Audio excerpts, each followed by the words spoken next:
Good evening friends, welcome to my YouTube channel glorious legal web. आइए हम लोग रोज की तरह लीगल चर्चा में जुड़ते हैं। आज का एक इम्पॉर्टेंट टॉपिक,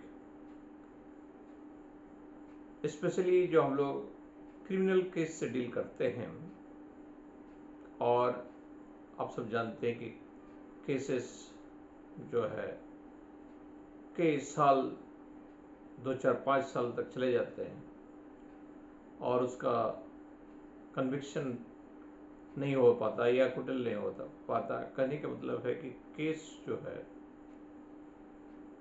अगर कन्विक्शन भी हो गया तो फिर अपील में गया, लंबा चलते रहता है।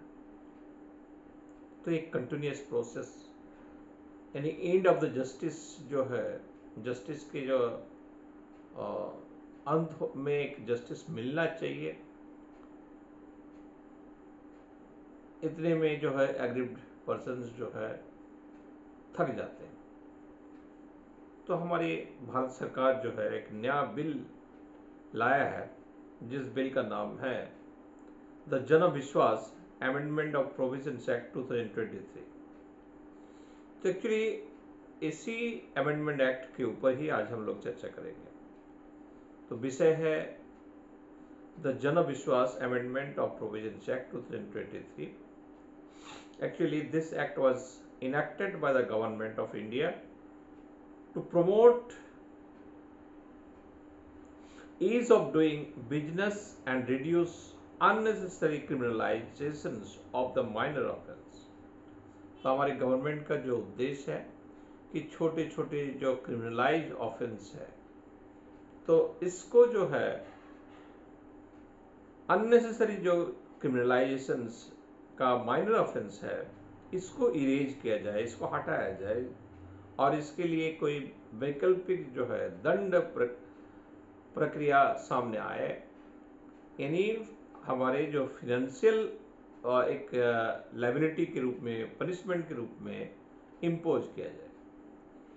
तो फ्रेंड्स, एक्चुअली जैसे फॉर एग्जांपल कोई जो है बस स्टैंड में जो कहीं पे भी ओपन स्पेस में यूरिन कर दिया या उसका मिसयूज किया, तो ऐसे में अगर उसको आप क्रिमिनलाइज करते हैं, केस हुआ, फिर वो अपना वकील खड़ा किया, फिर उसको आप 3 महीने 4 महीने 6 महीने का जेल भेज दिए, तो एक लंबा प्रोसेस हो जाता है। तो इन सब चीज को अवॉइड करते हुए, करने के लिए एक नया जो है एक्ट लाया गया, जिसका नाम है द जन विश्वास अमेंडमेंट ऑफ प्रोविजंस एक्ट 2023। अब देखते हैं कि इनकी जो कोर फीचर्स क्या है, मेन मने पर्पस क्या है, इसी के ऊपर जो हम लोग देखते हैं। तो सबसे पहले background and need. India had hundred of minor offenses across various laws, where even tribal procedural violations lead to number one, criminal prosecutions, imprisonment, fear among business, and this created compliances burden, inspector raj mindset, यानी हम लोग जिसको red फीताजिम कहते हैं, लाल फीता से कोई अगर गवर्नमेंट बैठ गया कुर्सी में, और अगर वो डिस्बर्सिंग ऑफिसर है तो फिर तो बोलने की बात ही नहीं। तो ये जो इंस्पेक्टर राज माइंडसेट है, and discouragement to entrepreneurship, hence the need for the decriminalization of minor economic offense। तो ऐसे माइनर इकोनॉमिक ऑफेंस को जो है डिक्रिमिनलाइज किया जाना चाहिए। तो objective of the act aim to decriminalise minor offence. इस एक्ट का पर्पस क्या है, उसका उद्देश्य क्या है? तो सबसे पहला, decriminalise minor offence, replace imprisonment with monetary penalties। दूसरा जो ऑब्जेक्ट है कि ये जो इम्प्रिजनमेंट यानी जेल का जो प्रावधान है, क्रिमिनलाइज, चूंकि ये क्रिमिनल केस होता है, तो उनको अगर 2 महीना, 3 महीना, 5 महीना, 1 साल, जो भी जेल के जो प्रावधान है उसको हटा के उसकी जगह मॉनेटरी पेनल्टीज इम्पोज की। तीसरा जो है, promote trust based governance. Trust based governance को जो प्रमोट करना, promote trust based governance. And number 4 जो है, improve ease of doing business ranking. कि हम लोग जो है नॉर्मली क्या है कि बिजनेस एंटरप्रेन्योरशिप की तरफ जो है नहीं झुकते, उसमें रिस्क नहीं ले पाते। लेकिन लोग को जब बिजनेस करना बहुत इजी हो जाएगा, छोटा छोटा जो माइनर पनिशमेंट, जेल उल सब का चक्कर हट जाएगा, अगर कुछ गलती भी हुआ 2000-5000 रुपया फाइन देके उसका काम बन जाता है, तो ऐसी स्थिति में improve ease of doing business ranking, ये देखा जाएगा कि हमारे बिजनेस रैंकिंग को जो है इम्प्रूव हो रहा है। And reduce burden on courts. और लास्टली जो है, हम लोग जो कोर्ट कचहरी के जो चक्कर लगाते हैं, इसकी जो बर्डन है, ये बर्डन भी घटेगा। अब हमारे इस एक्ट का क्या स्कोप हो सकता है? Scope of the act, the act amends number 142 central acts across sectors like agriculture, environment, media, trade and commerce, information technology. So friends, very clear, 42 the central acts across sectors like agriculture, environment, media, trade and commerce, information technology. The scope of the act में, the act amends 42 central acts across sectors like agriculture, environment, media, trade and commerce and information technology. अब हम लोग आते हैं की features. इस act की जो है की फीचर क्या है? Number A, decriminalizations of offense, many offenses that earlier had imprisonment are now, पहले जो imprisonment की बात था, पहले जो आपका जेल की जो प्रावधान था उसको हटा के many offenses imprisonment are now converted into civil penalties, simply civil penalties में वो convert कर दिया। handle through adjudicating offenses, handle through adjudicating offenses, तो पहले जो imprisonment की बात था, now वो क्या हो गया?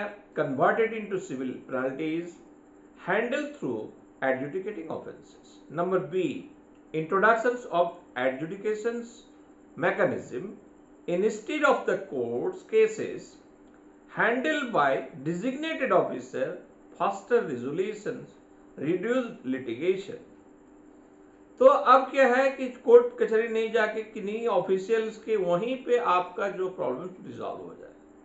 अब यहाँ पे देखिए, आपके मन में ये सवाल होगा कि सर ये जो आप कोई ऑफिशियल्स की बात कर रहे हैं, वहां जाके आपका प्रॉब्लम रिजॉल्व हो जाएगा, तो ये नया कौन सी बात है? इसके पहले तो कितने ट्रिब्यूनल है, डेब्ट रिकवरी ट्रिब्यूनल, डेब्ट recovery appellate tribunal, income tax appellate tribunal, income tax tribunal, GST goods and service tax tribunal, appellate tribunal, उसके बाद कैट सेंट्रल एडमिनिस्ट्रेटिव ट्रिब्यूनल। ये सारी चीज क्या है? क्यों ये भी, इसके अलावा हमारे नीचे क्वासी जुडिशरी की कितनी कोटेड है, कोर्ट है, सब कौन कर, जैसे आपको एलआरडीसी, जैसे आपका ब्यूटिशियन से रिलेटेड सीओ, उसके डीसी, कमिश्नर रेवेन्यू मैटर्स में, तो all are the government officials, either they are the IAS, IPS, whatever might. तो कहीं ना कहीं तो गवर्नमेंट जो है हैंडल कर ही रहे थे। तो यहाँ कौन सी ऐसी नई बात है? यहाँ नया बात ये इस तरह का, डेफिनेटली सरकार क्या है कि कोर्ट के बर्डन को, केस को कम करने के लिए जो है डिपार्टमेंटल्स में ही वो रिजॉल्व हो जाए, उनके लिए व्यवस्था किया हुआ है। इसके लिए आप जानते हैं क्या कहते हैं, जिसको हम लोग कहते हैं एनजीटी वाले केसेस के लिए, या ट्राइब्यूनल जो है, उसके बाद जो है आपका इन्वायरमेंटल से रिलेटेड कोई इश्यूज है, तो इन सब के लिए तो है ही। लेकिन यहाँ पे भी माइनर जो क्रिमिनल ऑफेंसेस है, जिसके लिए आपको 3 महीना, 6 महीना, 8 महीना, 1 साल की तक की सजा कर देते हैं, उसके लिए भी एक जो है माने फिनेंशियल ऑब्लिगेशन डाल करके, यानी फिनेंशियल पेनल्टी डाल करके इसको क्रिमिनलाइजेशन को खत्म किया जा सकता है। तो introductions of adjudication mechanism instead of the courts cases are handled by the designated officer, faster resolutions and reduced litigation. इससे क्या होता है कि फास्टर रिजोल्यूशन होता है और reduced litigation. Number C, rationalizations of the penalties, fixed penalties, introduce some penalties like to nature of the default, durations of the violation। Number C में जो है कि रैशनलाइजेशन ऑफ पेनल्टीज, पेनल्टीज का एक rationalise होगा, किसी को आप कुछ पेनल्टी दे दिए, किसी का और कुछ दे दिए। ये जो हम लोग जो प्रैक्टिशनर है, अब कभी देखते हैं एक ही आदमी के 4-5 केसेस है, 4-5 एक आदमी different, for the example of the chit funds related को जो है 406, 420 का आपका जो है ऑब्लिगेशन लगा है। आप एम्प्लॉय है, किसी कंपनी में काम कर रहे हैं, अब क्या कहते हैं, कंपनी क्या किया नहीं किया, आप तो एम्प्लॉय है, लेकिन आपको वही आपको उस ऑफेंस में जोड़ दिया, आपको एक्यूज बना दिया, आप बिल लेने के लिए आए हाई कोर्ट में। अब 5-5 जो है, 6-6, 8 आपके विरुद्ध जो है कंप्लेंट केस आ गया, वो कन्वर्ट हो गया, FIR लॉन्च हो गया। अब डेफिनेटली 6-6 केस है आपके, या 7-7 केस है, तो 7 को आपको बिल लेना होगा। जब तक 7 का बिल नहीं होगा तब तक आप जेल के अंदर रहेंगे। अब बिल फाइल की, अब उसी में जो है 5 कोर्ट में लग गया, 5 केस, 5-5 जजेस दे दिया। एक जो है जज साहब, उसको लगा कि ये बहुत बड़ा ऑफेंस है, ये RBI का क्या कहते हैं गाइडलाइंस फॉलो नहीं किया, ये किया वो किया, वो केस डायरी मंगाया, देखा ये तो बहुत गंभीर विषय है, बिल नहीं देंगे।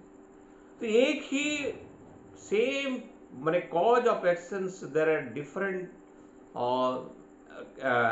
cases, that is the complaint case converted into FIR against one accused, and so in the different cases there are 4, 5, 6 cases, already you got the bail, but on cases bail not allowed। in that situation आप कह सकते हैं कि ये कैसा है, ये parity नहीं है। तो हम लोग सब जानते हैं बेल क्या है, भीख मांगने की तरह है। अगर जज साहब को लगा कि देना है तो देगा, नहीं है तो नहीं देगा, आप अपनी जो है बात को रख सकते हैं। तो कहने का मतलब है, लेकिन फिर भी जो है अभी कुछ दिन पहले जो है सुप्रीम कोर्ट कहा था कि अगर किसी FIR में एक FIR में 3, 4, 5 एक्यूज्ड है और सभी का जो है बेल जो है एप्लीकेशन आया है, एक में अगर किसी कोर्ट में सुना है तो दूसरा जो एक्यूज्ड का भी एप्लीकेशन उसी कोर्ट सुनेगा। ये एक जजमेंट आया था, बाद में फिर उस जजमेंट कारगर नहीं हुआ। अभी जो है डिफरेंट कोर्ट्स में लगते हैं, आप सब जानते हैं। तो दैट इज सेपरेट इशू। कहने का हम लोग कहाँ थे, rationalisation of the penalties, fixed penalties introduce, some penalties like to nature of default, duration of violation. Number D point, compounding of offenses, easier compounding provisions, encourage violations and compliances, encourage voluntary compliances। So compounding of offenses, easier compounding provisions, encourage voluntary compliances, and number E, digital compliance, promote online filing and digital process, reduces physical interference with authorities। तो digital compliances, अगर आपको कोई punishment दिया 5000 penalties आपको paid करना है with in 15 days, 16 days, तो आप डिजिटल कंप्लायंस कर सकते हैं कि उनके अगर अकाउंट नंबर दिया हुआ है तो आप घर बैठे जो पेमेंट कर दिए, ये चालान डाल के पेमेंट कर दिए। या आपको कुछ बातें बताना हो या अपना पक्ष रखना हो, आप ईमेल के थ्रू डाल दिए, तो may be it may be possible. तो digital compliances promotes online filing कर सकते हैं। Digital process reduces physical interfere, आपको वहां जाने की जरूरत नहीं, कोर्ट में हाजिर होने की जरूरत नहीं with authorities. And examples of charges, some notable laws amend includes, जैसे Indian post office act 1898, Indian post office act 1898, environment protection act 1986। हमने पहले शुरू में थोड़ा सा डिस्कस किए थे कि इन्वायरमेंट से रिलेटेड कोई इश्यूज है, तो environment protection act 1986, public liability insurance act 1991, information technology act 2000। तो इन सब का भी कंप्लायंसेस जो है आपको ऑनलाइन घर बैठे मेल के थ्रू हो सकता है। यानी आपके जो है अगर ई फाइलिंग के द्वारा, ऑनलाइन फाइलिंग के द्वारा डिजिटल प्रोसेस को आप यूज करके, उसको एक्सरसाइज करके आप अपनी बातें को रख सकते हैं। अब एग्जाम्पल के तौर पर, earlier minor violations could lead to jail, minor violation हुआ आपको जेल जाना पड़ता था। अभी क्या होगा, now monetary penalty instead of the significance number A for businesses के लिए reduce fear of the protection and encourages startups